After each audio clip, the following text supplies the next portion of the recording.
নমস্কার বন্ধুরা, আপনারা দেখছেন এই মুহূর্তে আপনাদের নিজের চ্যানেল, প্রিয় চ্যানেল, বাংলা চ্যানেল 22 বর্ধমান। আমি আজকে আমাদের প্র্যাকটিস সেট 3 নম্বর নিয়ে হাজির হলাম। আপনারা ইতিমধ্যেই জেনে গেছেন সামনে লেডি কনস্টেবল পরীক্ষা একদম দরজায় কড়া নাড়ছে। তার সঙ্গে ফুড এসআই পরীক্ষাও খুব বেশি দিন আর দেরি নয়। আবার কলকাতা পুলিশের এসআই সার্জেন্ট বেরিয়ে গেল, তার সঙ্গে রিভাইস যে নোটিফিকেশন সেটাও কিন্তু বেরোলো। কেননা শুরুতে প্রচুর সিট কম ছিল, তারপর অনেক জলঘোলা হলো এটা নিয়ে। তারপর ডাব্লিউবিপি আবার দেখলাম, ডাব্লিউবিপি বলছি, কেপি আবার দেখলাম রিভাইস তার ভ্যাকেন্সি নিয়ে আবার নোটিফিকেশন জারি করেছে।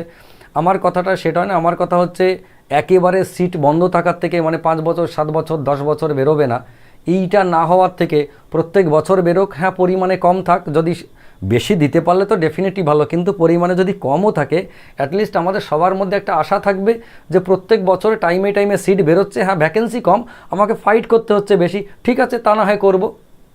নিজের অধিকার বুঝে নেওয়ার জন্য যদি বেশি পড়াশোনা করতে হয়, বেশি বেশি করে নিজের যোগ্যতার প্রমাণ দিতে হয়, তাহলে দেব, এটা অবশ্যই প্রয়োজন। এবং তার সঙ্গে সবথেকে বেশি প্রয়োজন যেটা, সেটা হচ্ছে সৎ পথে রিক্রুটমেন্ট হওয়ার। অসৎ পথে রিক্রুটমেন্ট যদি হয় তাহলে 1 কোটি ভ্যাকেন্সি থাকলেও তাতে আমাদের কোনো লাভ নেই, আমাদের কিছু যায় আসে না, কেননা আমরা টাকা পয়সা দিয়ে 2 নম্বরই রাস্তায় করতে পারবো না।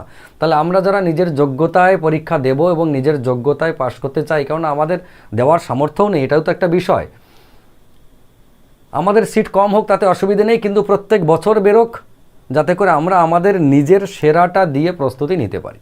যাক, আর বেশি কথা বলছি না, আপনারা ইতিমধ্যেই জেনে গেছেন যে আমি প্রতিদিন এরকম করে সেট প্র্যাকটিস করাচ্ছি, যেটা ডাব্লিউবিপি, কেপি হোক, ফুড এসআই হোক, বা তার সঙ্গে অন্যান্য পরীক্ষাগুলো হোক, রাজ্যের বা কেন্দ্রের। সেই পরীক্ষাগুলোতে ভীষণভাবে ফ্রুটফুল কোশ্চেন। আমি যতটা পারবো চেষ্টা করবে আমার সাধ্যমতো আপনাদেরকে বোঝানোর। আমি যতটা পারবো চেষ্টা করব আমার সাধ্যমতো আপনাদেরকে বোঝানোর, এবং অনুরোধ রইল আপনাদের সাধ্যমতো আপনারা বোঝার চেষ্টা করুন, ঠিক আছে? দেখুন, আজকের অঙ্ক, কোনো সংখ্যার 7/8 অংশের সঙ্গে ওই সংখ্যারই দ্বিগুণের পার্থক্য 72 হলে সংখ্যাটা কত? কোনো একটা সংখ্যার 7/8 ভাগ, ঠিক আছে? এই 7/8 ভাগের সঙ্গে ওই সংখ্যাটারই দ্বিগুণ, তো দ্বিগুণ তো বড় হবেই। তাহলে একটা সংখ্যা যেটা হচ্ছে তার 7/8 অংশের পার্থক্য বলছে কার সাথে? ওই সংখ্যাটারই দ্বিগুণ। দেখুন, সংখ্যাটাকে 8 ভাগের 7 ভাগ, পার্থক্য কার সঙ্গে করতে বলছে এটা বুঝতে পারলেই কিন্তু আপনার অঙ্ক জলের মতো সহজ। XYZ ধরার দরকার নাই। একটা সংখ্যার ডবল থেকে সেই সংখ্যাটারে 8 ভাগের 7 ভাগ বাদ দিচ্ছি, তাহলে সংখ্যাটা বাস্তবে ক ভাগ? সংখ্যাটা বাস্তবে হচ্ছে 8 ভাগের 16 ভাগ। একটা সংখ্যাকে তো 8 ভাগে ভাগ করেছি, সে তো বলেই দিল। সেই সংখ্যাটার যে 8 ভাগে ভাগ করেছি তার ডবলের থেকে, দেখুন 8 ভাগের 16 ভাগ, তাহলে 16-8 থেকে ফারাক কার? 7-8। এই ডিফারেন্সটা হচ্ছে 72 বইতে বলে দিয়েছে। আমার এক্স ধরার দরকার নেই, আমরা এই ডিফারেন্সটাই মনে মনে ভাবি না কত হচ্ছে। 8 ভাগের 16 ভাগ থেকে 8 ভাগের যদি 7 ভাগ বাদ দিই, তাহলে নিশ্চয়ই 8 ভাগের 9 ভাগ থাকে।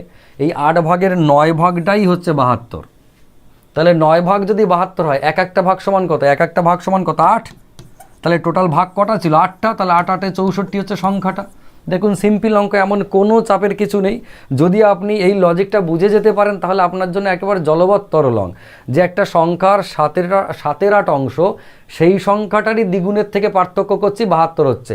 তা 7/8 অংশ যদি বলি আমরা, তাহলে তার দ্বিগুণ হচ্ছে 8 ভাগের 16 ভাগ, তার থেকে 8 ভাগের 7 ভাগ বাদ দিচ্ছি, তাহলে 8 ভাগের 9 ভাগ থেকে 9 ভাগ মানে হচ্ছে কত? 72।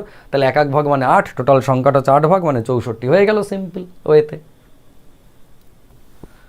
পরের অঙ্কটা দেখুন, বহুবার বলেছি আমি, বহু সেটে অঙ্কটা দিয়েছি, আমাদের যারা প্র্যাকটিস সেটের ব্যাচ করেন পেড কোর্সে বহুবার দিয়েছি।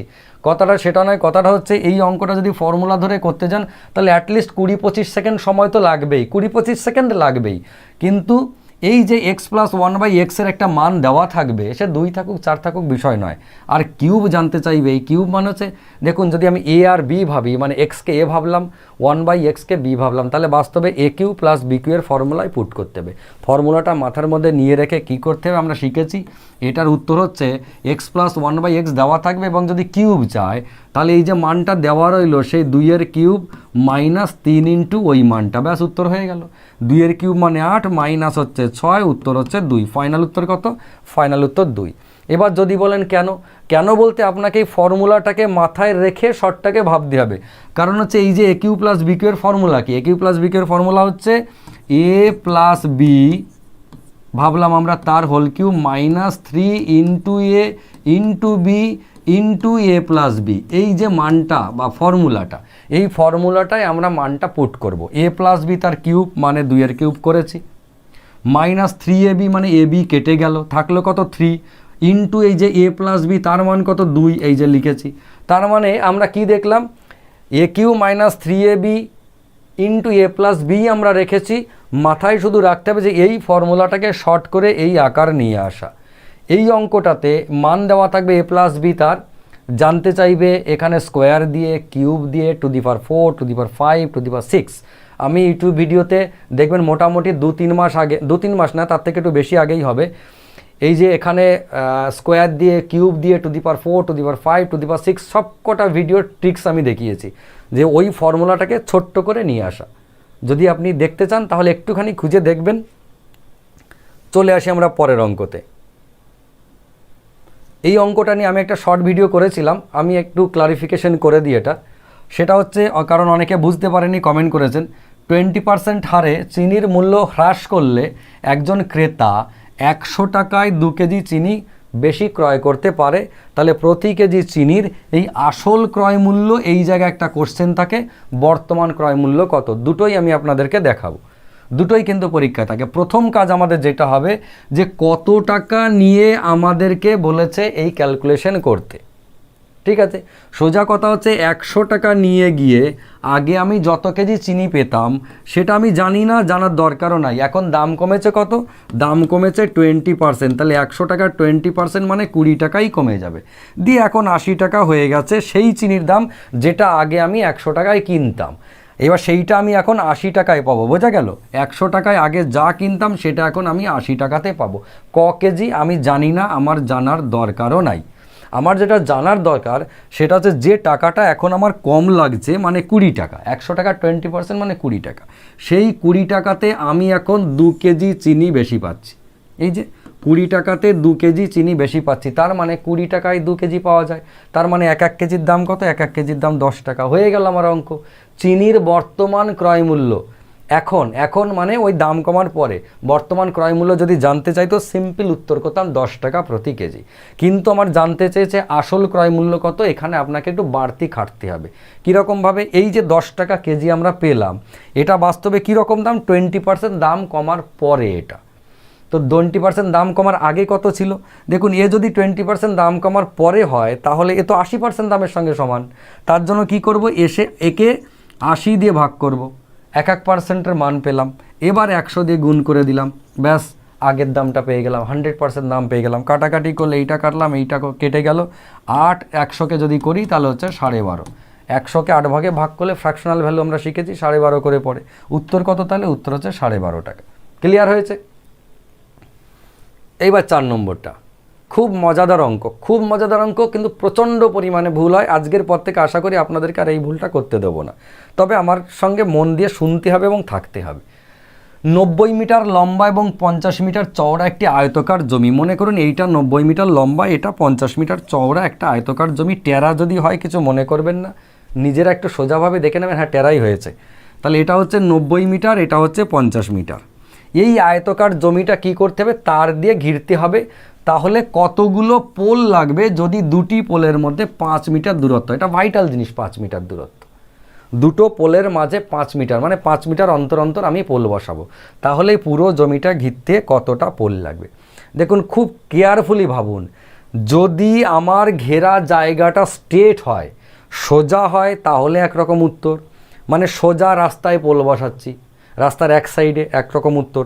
যদি রাস্তার 2 সাইডে বসাই পোল তাহলে একরকম। যদি শুরু করে আবার ঘেরাটা সেই জায়গায় শেষ করি, তার মানে পোল ঘেরা 2 রকম হয়। রাস্তার ধারে পোল বসাচ্ছি এরকম পরপর বসে যাচ্ছে, একরকম বিষয়। এখানে এই পাশে পরপর গাছ লাগালাম বা পোল বসালাম, একরকম বিষয়। কেননা স্টার্টিং পয়েন্ট এবং এন্ডিং পয়েন্ট আলাদা, কিন্তু যখন স্টার্টিং এবং এন্ডিং পয়েন্ট একই হয়ে যাবে তখন কিন্তু উত্তর একরকম হবে। আমরা আজকে যে অঙ্কটা করছি সেটার স্টার্টিং পয়েন্ট এখান থেকে শুরু করে এটা ঘিরতে আবার এইখানে চলে এলাম। মজার বিষয় কি, এই যে 90 মিটার, 5 মিটার গ্যাপে গ্যাপে যদি একটা পোল বসে, তাহলে 90 মিটারের গ্যাপে 90/5 মানে 5 18 90, অর্থাৎ 18টা পোল বসার কথা ছিল, কিন্তু 18টা বসালে চলবে না। এটা হতো কখন হতো পরে বলছি। আপাতত যেটা বলি, 18টা পোল লাগবে কখন?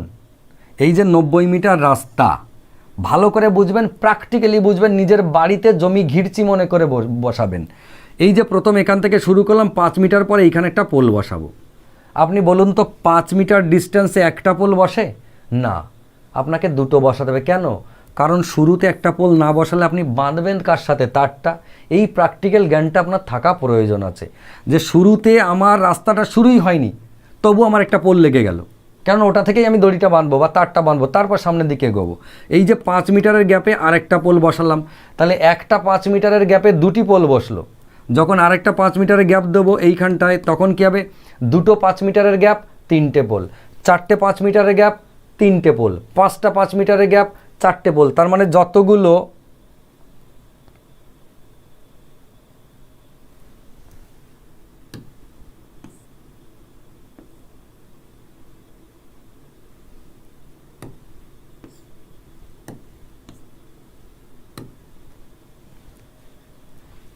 এবারে যখন আর একটা আমি 5 মিটারের গ্যাপে পোল বসাবো, তার মানে দুটো, আগেরটা ঠিকই বলেছিলাম, দুটো 5 মিটারের গ্যাপে আমার 3টে পোল লাগবে। 3টে 5 মিটারের গ্যাপে একটা বেশি লাগবে। তার মানে আমরা দেখতে পাচ্ছি যতগুলো 5 মিটারের গ্যাপ আমার একটা পোল বেশি। তাহলে এখানে তো আমার 18টা 5 মিটারের গ্যাপ ছিল 90 মিটারে, তাহলে আমার পোল লাগবে কটা? এই লাইনটা ঘিরতে আমার এই পর্যন্ত লাগবে কটা? 19টা। আমি এখানে লিখছি 19। ঠিক একই রকমভাবে এই দিকেও তো 90 মিটার, তাহলে লাগবে আরও 19টা। এইখান থেকে পোল বসাচ্ছি এই পর্যন্ত, মনে করেন এরকম করে পোল বসে গেছে। এখানেও তাই এরকম করে পোল বসিয়েছিলাম, আমি একটু ছবি এঁকে দেখালাম, হলো। এবার দুদিক হয়ে গেল। ফের কী হবে? এই দিকটা ক মিটার? 50 মিটার। তাহলে তার মধ্যে কটা যাবে পোল? 50 মিটারকে আবার 5 দিয়ে ভাগ করলে কত হলো? 10। মানে 10খানা গ্যাপ আছে এই রাস্তাতে। তাহলে 10টা যদি এরকম 5 মিটারের গ্যাপ থাকে, পোল কটা হবে? 11টা। তাহলে এদিকে 11 এদিকে 11 হওয়ার কথা ছিল, কিন্তু দেখুন 11টা কখন হতো? যদি এই শুরুতে একটা পোল এই কোণে কোণে পোল বসাতে হতো তবে। যেহেতু 2 কোণে অলরেডি পোল বসিয়ে দিয়েছি, তাই 11 নয়, এখানে হয়ে যাবে আর দুটো কম 9টা, এদিকেও আর দুটো কম 9টা। বোঝা গেল? যেহেতু এই দিকে এবং এই দিকে আমি যখন ঘিরে ফেললাম, এই শুরুটা এই শেষটা তো আমার অলরেডি পোল বসানো হয়ে গেছে, তাহলে এখানেও পোল বসানো হয়েছে, মানে এখানে আমার এই দুটো পোল লাগলো না। না হলে কি হতো? যদি আমি এই দিকটা প্রথমে ঘিরতাম, তাহলে আমার 11টা পোল লাগতো 9টা গ্যাপের জন্য। এখন আমার কি হলো? দুটো গ্যাপ, এই দুটো পোল আমার কম লাগলো। বোঝা গেল? তাহলে আমার কত হলো? আর 9 18, 19 দিয়ে 38, আর 10 আর 9 হচ্ছে 47, আর দিকে হচ্ছে 56টা। তার মানে টোটাল 56টা আমার পোল লাগবে। এটা গইল একটা হিসাব। কিন্তু আপনার ভীষণ ইজি ওয়েতে আর একটা হিসাব আছে। এই হিসাবটা কখন? যদি স্টার্টিং পয়েন্ট এবং ফিনিশিং পয়েন্ট একই হয়, তাহলে পরিসীমাকে 5 দিয়ে ভাগ করে দিলে কাজ মিটে যায়। কী রকম? এর পরিসীমা কত? এর পরিসীমা হচ্ছে 90, আর এদিকে 90 180, এদিকে 50 এদিকে 50 100। তার মানে টোটাল আমার 280 মিটার হচ্ছে এই আয়তক্ষেত্রটার পরিসীমা। সিম্পল তাকে যদি আমরা 5 দিয়ে ভাগ করে দিই, তাহলে 5 5 রইল 25, থাকলো 3, 0, 5 6 30, ছোটো ছেলের মতো ভাগ করলাম, সুন্দর করে হয়ে গেল কত? 56। দেখুন আমার উত্তর কত বেরিয়েছিল? আমার উত্তর বেরিয়েছিল 56। তাহলে অনেকের মনে প্রশ্ন হবে, এত সহজে যদি 56ই বেরিয়ে যায়, পরিসীমাকে 5 দিয়ে ভাগ করলে, তাহলে এতক্ষণ এত বকার কি দরকার ছিল? হ্যাঁ, দরকার ছিল। এই যে কনসেপ্টটা বললাম, শুরুতে আর শেষে পোল লাগবে, এই কনসেপ্টে বহু অঙ্ক আগামী দিনে পাবেন। কোথায় কাজে লাগবে? এই যে রাস্তা যদি ওয়ান ওয়ে হয়, অর্থাৎ এখানে পোল দিয়ে শুরু করেছিলাম, এইখানে পোলে শেষ করেছি, ওই শুরু করে ঘুরে আবার ওই পর্যন্ত আসিনি, সেই ধরনের অঙ্ক যদি থাকে, তাহলে আপনার এই একটা করে যোগ করতেই হবে। অর্থাৎ যতগুলো 5-এর গ্যাপ, তার থেকে একটা পোল বেশি লাগবে, কেননা শুরুটা আপনাকে করতে হবে। তাহলে অনেকের প্রশ্ন হতে পারে, এখানে লাগলো না কেন? লাগলো না তার এই কারণে, খুব ভালো করে বুঝবেন। ওই যে বলছি, প্র্যাকটিক্যালি আপনাকে বুঝতে হবে, যে পোলটাতে আমি প্রথমে বাঁধা শুরু করেছিলাম, এখান থেকে বিনা কারণে যে পোলটা আমি বসিয়ে এরকম করে বেঁধে ঘিরে পুরো রাস্তাটা ঘুরিয়ে এলাম, এইখানে এসে দেখুন লাস্টের যে বাঁধনটা আমার লাগতো পোলের জন্য, সেই পোলটাই কিন্তু ফার্স্ট পোলটা কাজ করে দিল। তার মানে ফার্স্টে বিনা কারণে যে পোলটা বসিয়েছিলাম একদম লাস্টে এসে ওই পোলে আবার ফিনিশিং তারটা বেঁধে দিয়ে ওই বাড়তি পোলটা কিন্তু আমার অ্যাডজাস্ট হয়ে গেল। কিন্তু যখন রাস্তা সমান পাবেন তখন তো ending point are starting point একই নয়, আপনাকে এখানে শুরু করে এখানে শেষ করতে হবে, তাহলে এক্সট্রা পোলটা ওখানে লেগেই যাবে এই জায়গায়, যেটা লাগলো না। যদি বুঝতে অসুবিধে হয় রেকর্ডিংটা আবার একবার চালাবেন, এটা সেইভাবে একবার দেখে নেবেন, ঠিক আছে? আমার মনে হয় না যে ঠান্ডা মাথায় যদি ধীরে ধীরে বোঝার চেষ্টা করেন অসুবিধে হবে না। এবং অঙ্ক ফিউচারে এই যে রাস্তার একদিকে পোল দিক, দুদিকে পোল দিক, যাই দিক, দেখবেন এমন অঙ্ক থাকে যে আপনি ট্রেনে করে যাচ্ছেন, ইলেকট্রিক পোল গুনছেন ট্রেনের ভেতরে বসে জানলা দিয়ে, একটা নির্দিষ্ট ডিস্টেন্স অন্তরে পোল বসানো আছে, বললো আপনি এতক্ষণ ধরে গুনলেন কতগুলো পোল গুনলেন, বা এতগুলো পোল আপনি গুনলেন তাহলে কতটা ডিস্টেন্স পেরোলেন, বা ট্রেনের গতিবেগ কত। ঠিক এই কনসেপ্টটাকে কাজে লেগে কিন্তু অঙ্কগুলো তৈরি হয়। তার জন্য আমি বলছি এটাকে ভুলবেন না, মনে রাখার চেষ্টা করবেন। নেক্সট, খুব ভালো একটা অঙ্ক, কিন্তু আপনাকে একটু মন দিয়ে বুঝতে হবে, অঙ্কটা একটু ক্রিটিক্যাল আছে, কিন্তু তবুও আমি বিশ্বাস করি যে আপনারা যদি মন দিয়ে শোনেন তাহলে বুঝবেন ভালো করে। 700 হেক্টর একটা জমি দুই ভাগে ভাগ করা হলো, ধরুন দুই ভাইয়ের মধ্যে 700 হেক্টর একটা জমি, এরকম একটা জমি আমরা নিলাম, সেটা দুই ভাগে ভাগ করা হলো। ওই দুই ভাগের ক্ষেত্রফলের পার্থক্য তাদের গড়ের 1/5 হলে, এই যে জমি এটাকে দুভাগে ভাগ করা হয়েছে, মনে করুন এরকম ছোট বড় দুটো ভাগে ভাগ করা হলো, তাহলে এদের যে গড় বলেছে, এদের ক্ষেত্রফলের যে গড়, মানে এই একটা ক্ষেত্রফল এই একটা ক্ষেত্রফল, এদের ক্ষেত্রফলের গড়ের যে পার্থক্য সেটা হচ্ছে, এদের ক্ষেত্রফলের যে পার্থক্য সেটা হচ্ছে এদের গড়ের 1/5। তাহলে আমি ধরে নিচ্ছি এদের ক্ষেত্রফলের পার্থক্য কত, খুব ভালো করে বুঝবেন, গড়ের 1/5। আচ্ছা আমাকে একটা জিনিস বলুন তো, এই পুরোটাই যদি 700 হেক্টর জমি হয় এবং এই পার্ট কত এই পার্ট কত আমি জানি না, কিন্তু দুটো পার্টের গড় কত, দুটো পার্টের গড় কত অনেকের মনে দ্বিধাদ্বন্দ্ব থাকতে পারে, কিন্তু আমি বলছি শুনে নিন, এই দুটো পার্টের গড় অবশ্যই 350 একর। আমি ধরে নিচ্ছি এটা হচ্ছে 700-র মধ্যে এটা 400, এটা হচ্ছে 300, তর্কের খাতিরে ধরছি, এটা হচ্ছে 400 আর এটা হচ্ছে 300, তাহলে তো 700। তাহলে এদের এভারেজ কত? এভারেজ তো সিম্পল, এই দুটো পার্টকে যোগ করে 2 দিয়ে ভাগ, পার্ট যেমনই সাইজের হোক দুটো পার্টকে যোগ করে 2 দিয়ে ভাগ, তো দুটো পার্টের যোগফল তো আমাদের বলে দিয়েছে অলরেডি, পাগলামি করে তো আলাদা ভাবার কোনো দরকার নেই আমাদের। তা দুটো পার্টের যোগফল 700, তাহলে তার অর্ধেক তাকে 2 দিয়ে ভাগ কত হবে? 350। তাহলে এবারে এভারেজ হচ্ছে, এই দুটো পার্টের এভারেজ হচ্ছে 350। আমাদেরকে আর কি বলেছিল, যে এই দুটো ভাগের যে ক্ষেত্রফলের পার্থক্য সেটা হচ্ছে এদের গড়ের 1/5। তাহলে গড়ের 1/5 মানে এইটা, গড়ের 1/5 মানে 70 একর। এই 70 একরটা কি বেরোলো? 70 একরটা বেরোলো এই দুটো ক্ষেত্রফলের পার্থক্য। তাহলে এই দুটোর ক্ষেত্রফল আমি মনে করছি এইটার এইটা যা সাইজ, এরকম যদি এইটাকে বাদ দিয়ে দিতে পারি এইটা, তাহলে মোটামুটি দুটো একই রকম সাইজ হবে, এইটার ওইটা, আর একটু বেশি হলে ভালো হতো। এই যে জায়গাটা, এই জায়গাটাই হচ্ছে 70 একক, এই জায়গাটাই হচ্ছে 70 একর জমি, এই ডিফারেন্সটা। তাহলে এ যদি 70 হয়, দুজন মিলে যদি 700 হয়, তাহলে নিশ্চয়ই 630 হচ্ছে এই দুজনে হাফ হাফ, এইটা আর এইটা মিলে 630, তাহলে 630-এর হাফ কত? 315। তাহলে এটা 315, এটাও নিশ্চয়ই 315। মনে করুন দুটো পার্ট দু ভাই নিয়েছিল, এইটা ছিল বড় পার্ট, এইটা ছিল আমাদের দুটো পার্টের মধ্যে,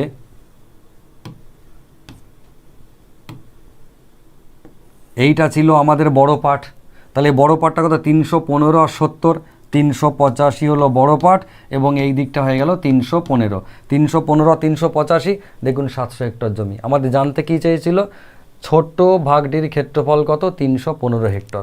আমি একদম ছোট্ট করে বলে দিচ্ছি, প্রথমে একটা 700 হেক্টরের জমি দুই ভাইয়ের মধ্যে ভাগাভাগি হয়েছে, এক ভাই বড় পার্ট নিয়েছে, এক ভাইকে ছোট পার্ট দিয়েছে, কিন্তু কোনটা কত আমরা জানি না। কিন্তু একটা জিনিস বলেছে, দুই ভাইয়ের জমির যে ক্ষেত্রফলের ডিফারেন্স, মানে বড়টা থেকে ছোটটা যে বিয়োগ, এই যে মনে করুন এটা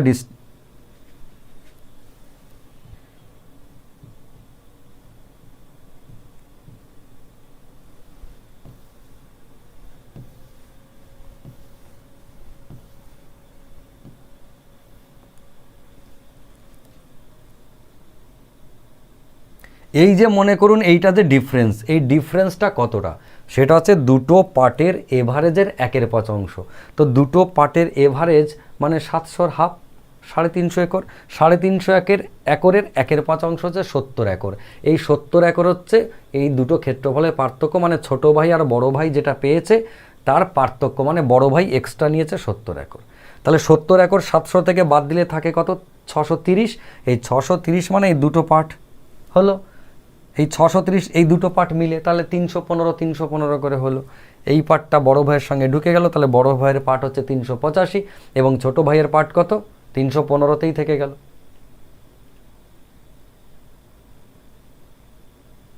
আশা করি বোঝা গেছে।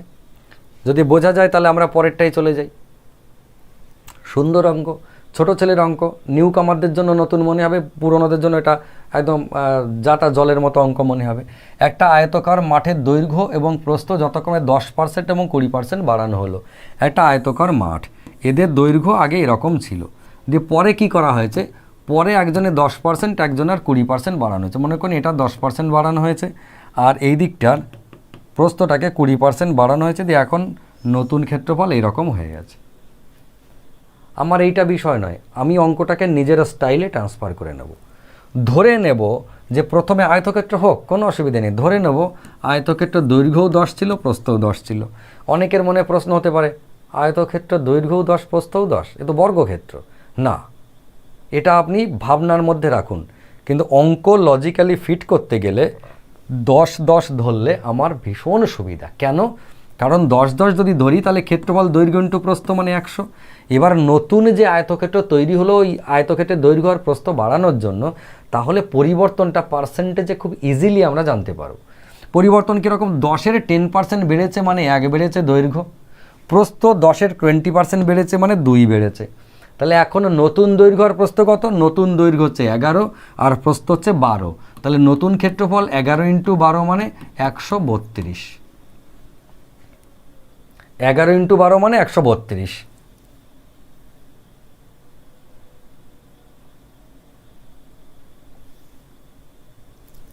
তাহলে বৃদ্ধি কত পেয়েছে? দেখুন আগে ছিল 100, এখন হয়ে গেছে 132। তাহলে বৃদ্ধি কত হয়েছে? বৃদ্ধি কত পার্সেন্ট হয়েছে যদি বলে, তাহলে 32 বেড়েছে। দেখুন খুব ইজিলি আমরা পেয়ে গেলাম, তাহলে 32% বেড়েছে, এটা উত্তর। বোঝা গেল? কিন্তু তার থেকেও একটা লেভেল ওপরে গিয়ে আমাদের কোশ্চেনের উত্তর জানতে চেয়েছে। এই লেভেলে থেমে থাকেনি, জানতে চেয়েছে কত গুণ বৃদ্ধি পেয়েছে। কত গুণ, কত পার্সেন্ট বৃদ্ধি পেয়েছে নয়, তাহলে সিম্পল 32 উত্তর হতো। হয়েছে কত গুণ বৃদ্ধি পেয়েছে। এবার আমাকে আগে ভাবতে হবে যে বৃদ্ধি পেয়েছে কত। বৃদ্ধি পেয়েছে 32, তাহলে সে কত গুণ? যেটা বৃদ্ধি পেয়েছে, আমি আবারও বলছি, কত গুণ বৃদ্ধি পেয়েছে এটা একরকম কথা, আর কত গুণ হয়েছে নতুনটা সেটা আর একরকম কথা। কত গুণ বৃদ্ধি পেয়েছে? বৃদ্ধি পেয়েছে 32, তাহলে সেটা কত গুণ? আগে ছিল কত? 100। আগে ছিল 100, তাহলে বৃদ্ধি পেয়েছে কত? 32/100, এত গুণ। এবার আমরা যদি ছোট করি কাটাকাটি করে, 32/100 কাটাকাটি করে ছোট করলে উত্তরের সঙ্গে মিলবে না, উত্তর none of this। এবার অনেকের মনে প্রশ্ন হতে পারে এটা আবার কীরকম গুণ হলো? হ্যাঁ, গুণটা আপনাকে একটু লজিক্যালি ছোটোবেলার সঙ্গে ফিট করতে হবে। যেমন ধরুন আমরা বলি কিন্তু আমরা ভাবি না, 100টা যখন 200 হয়ে যায় আমরা কি বলি? দুগুণ হয়েছে। কোথা থেকে পাই? 100টা দুগুণ হয়েছে মানে 200 হয়েছে। তাহলে দুগুণ পাই কোথা থেকে? এই যে 200 যেটা হয়েছে তাকে 100 দিয়ে ভাগ করি, দিয়ে আমরা দুগুণ পাই। মানে যেটা হয়ে গেছে আর আগে যেটা ছিল সেটা দিয়ে ভাগ করলাম। 100টা 200 হয়েছে, কগুণ হয়েছে? দুগুণ হয়েছে। বোঝা গেল? এবার কত গুণ বৃদ্ধি পেয়েছে দেখুন, এখানে বেড়ে 100টা যখন 200 হয়েছে তখন তো বেড়েছে কত? 100। তাহলে 100তে 100 বেড়েছে, সে কগুণ? সে কিন্তু 1 গুণ। কোথা থেকে পাই? এই যে 100/100, 1 গুণ। বৃদ্ধি পেয়েছে 1 গুণ, কিন্তু বৃদ্ধি পেয়ে হয়েছে কগুণ? 2 গুণ। তাহলে আমরা কি দেখব? আমাদের আজকের অঙ্কটাতে ছিল 100, হয়ে গেছে 132। যদি বলতো যে কত গুণ হয়েছে তাহলে লিখতাম 132/100, কিন্তু কত গুণ বৃদ্ধি পেয়েছে সেক্ষেত্রে বলবো 32/100। কাটাকাটি করে যা হয় যা কমে, 4 8 32, 4 25 100 মানে 8/25। উত্তর নাই, নান অফ দিস হয়ে গেল। বোঝা গেছে? অঙ্কটা কিন্তু একটা, ডেটা একটা, উত্তর চাইতে পারে ভ্যারাইটি। প্রত্যেকটা অঙ্ক যখন শিখবেন এভাবে ডিপলি, যতটা পারা যতটা ভাঙা যায়। আমি খুব বেশি ডিপলি ঢুকতে পারছি না, কেননা ভিডিও এই 5টা 6টা অঙ্ক করাতে গিয়েই আপনাদের অনেক বড় হয়ে যায়। এই ভিডিওটাতে আমি আপাতত 6টা অঙ্ক দিয়েছিলাম, এর থেকে বেশি দিলে খুব বড় হয়ে যাচ্ছে অঙ্কগুলো, বা অঙ্কগুলো নয়, ভিডিওগুলো খুব বড় হয়ে যাচ্ছে, তাই আপাতত এটুকু রাখলাম।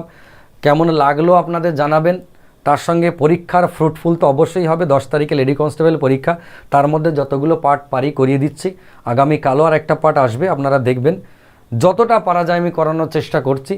তারপরে তো আরও তো রইলই সামনে ফুডে যারা পরীক্ষায় বসবেন, যারা কেপিতে বসবেন, তাদের জন্য আমি এখন লাগাতার করাতে থাকবো। শর্ট ভিডিও থাকবে, সেই শর্ট ভিডিওর এগেনস্টে তার ব্যাখ্যা ভিডিও থাকবে, এবং এই রকম করে প্র্যাকটিস সেট করাবো।